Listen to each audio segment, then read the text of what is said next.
At so ayan, hi guys, welcome back sa channel natin at ito na si episode 154 para kay season 4 natin ni One Punch Man natin. At huwag na natin patagalin pa, simulan na natin yan. At ito nga kahapon, dito tayo natapos sa paghagis ni Garo sa may core neto ni Centipede. At ito, habol-habol ngayon nila yan habang sa kabilang banda ay bagsak na nga rito si Metal Bat. So now, ang continuation niyan is ito naman na. So balik naman dito sa lalaki na nga na to. At ito, pinapawi siya tapos may tumawag sa kanya sa likuran niya kaya siya napatingin. At ito ngayon labas dyan, itong si Amay Mask. So ito tinatakpan pa ni Amay Mask yung kanyang mukha para nahihiya siya. Pero ito nga sabi niya, anong ginagawa mo rito? So sagot na itong lalaki. At itong lalaki na to, ito na yung parang pinaka-form talaga ni Buta. So si Buta, yung slim na yan. At ito sabi niya nga dyan, Amay Mask, anong ginagawa mo rito? So ito sagot ngayon si Amay Mask. Sabi niya nga dyan, yung pangit na halimaw na yun, sinira yung kanyang favorite na skinny jeans. Pero to sa loob-loob ni Amay Mask, ay sino nga ba?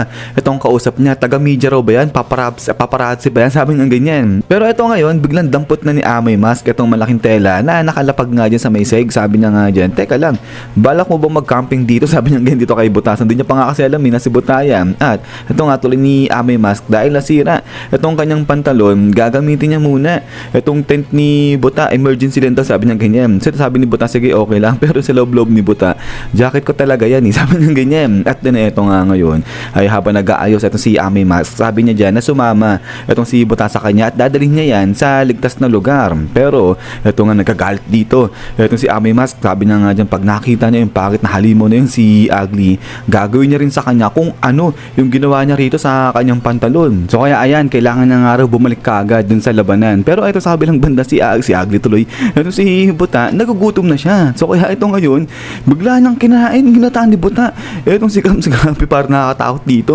itong si Buta. At ayun, napatingin sa kanya si Amay Mask, napatahimik siya At ito ngayon sabi ni Buta, pero kailangan niya raw muna na kumain bago siya umalis dyan kasi nga gutom na siya. At din ito nga ngayon, ang sama ng tingin nito ni Amay Mask, nagugulat siya Then sa nakikita niya kay Buta, at sabi niya ngayon dito, na anong klase to? Sino to? Sabi niya ganyan. Kasi hindi naman daw siya mukhang halimaw, kaya parang mas nakakatakot siya. So ito ngayon napatingin ito si Buta dyan kay Amay Mask, sabi niya nga dyan, bakit, anong problema? So ito sabi ni Amay Mask, hindi, wala, sige kain ka lang dyan, sabi niya ganyan. At ito ngayon ay nagpaalam na ito si Amay Mask, at sabi niya lang dito kay Buta na sige mag-ingat na lang dyan si Buta. So hanggang dulo din niya nakilala na itong kausap niya si Buta. Pero itong habang kumakain si Buta, sabi niya nga dyan, ang weird naman lalaki na yun. Pero yun sa kabilang banda, may di kalayuan kay Buta, ay ayun, si Centipede naka-stretch na, tapos nahabol niya nga dyan itong kanyang core. At ito nga yung balik na nga rito kay Centipede at nasa likuran niya na itong si Garo. At ito nga ngayon, grabe,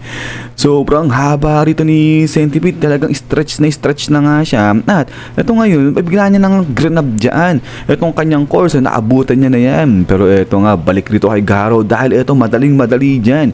Ito si Garo talagang nagdadash siya, at after nga yan, boom! Dito dali-dali talon itong si Garo, at ito nga ngayon tungtung siya dyan sa may corneto ni Centipede, at biglang harap siya rin dito kay Centipede. So ito medyo nagugulat dyan itong si Centipede, at pagkatapos nga niya, bang!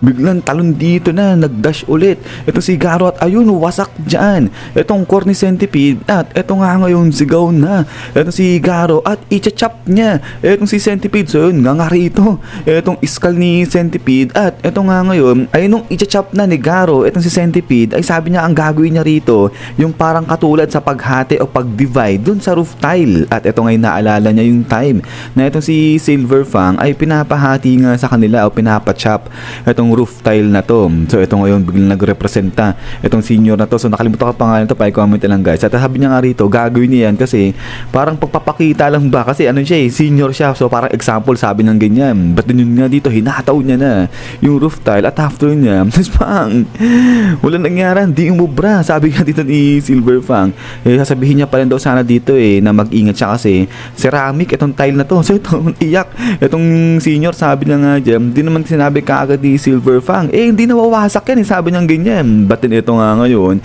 ay biglaan dinagdagan pa itong mga roof tile lang nga na to. So ang taas ng tile, at after nga niya, blagag.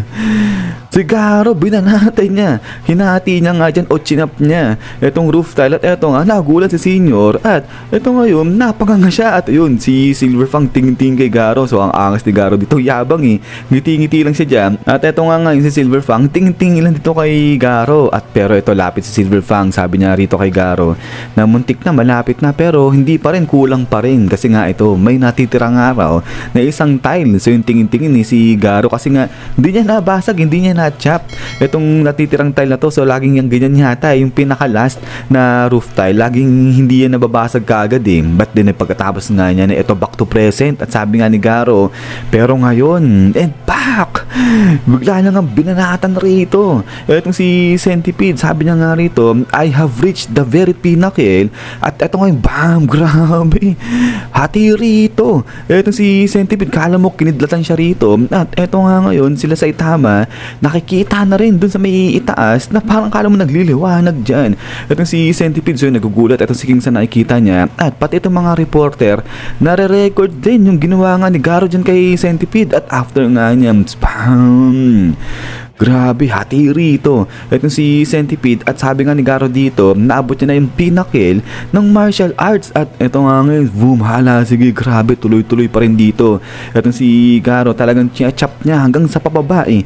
Ayun si Centipede, sabi niya nga rito ni Garo, die by divine punishment.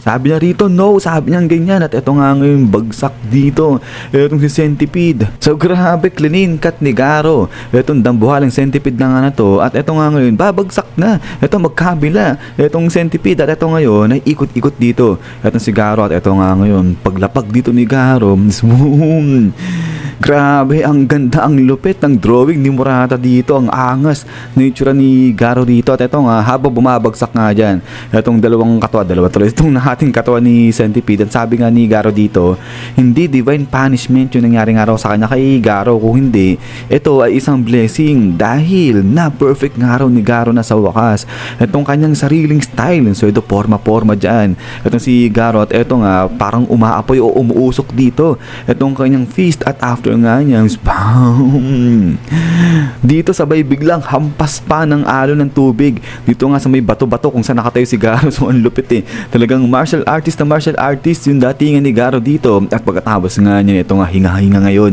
ito si Garo. At sabi niya nga rito, sa pagkakataon na to, na-chop ko silang lahat, nabasag ko silang lahat hanggang dun sa may baba, old man, sabi niyang ganyan. So naalala niya rito itong si Silverfang. So ibig sabihin, nasa katinuan na nga dyan itong si Garo. At yun, pagkatapos nga niya, isiyan guys, so hanggang dito lang ito si episode 154 natin. So ayan eh, may pagka-exciting itong episode natin ngayon. Ang lupit talaga nito ni Garo eh. Sobrang lakas din talaga nito eh, kung tutuusin lang. Tapos ito pa, nakita na natin yung totoong form nito ni Buta. Ang slim niya lang pala talaga. Pero ayan, maalala ko lang pala yung sa mga nag-request ng mga sports bigla dyan nga sa comment section natin. Maraming salamat kasi nga may mga trip din pala kayo ng mga manga series. Ayan, so magkakasundo tayo dyan. So siguro ngayon ihahanda ko lang muna itong channel natin para nga dyan sa mga sports na anime na gusto nyong i-manga. So kasama dyan yung mga pati yung mga suntukan, yung mga martial arts yun, isama nga natin dito. Pero yun nga guys, ulit maraming salamat sa walang samang panonood dito kay One Punch Man natin. At hintay lang dun sa mga request niyo. So gagawin natin yan, pati si Jujutsu Kaisen Modulo. So yun muna, unahin pala natin si Modulo muna. Tapos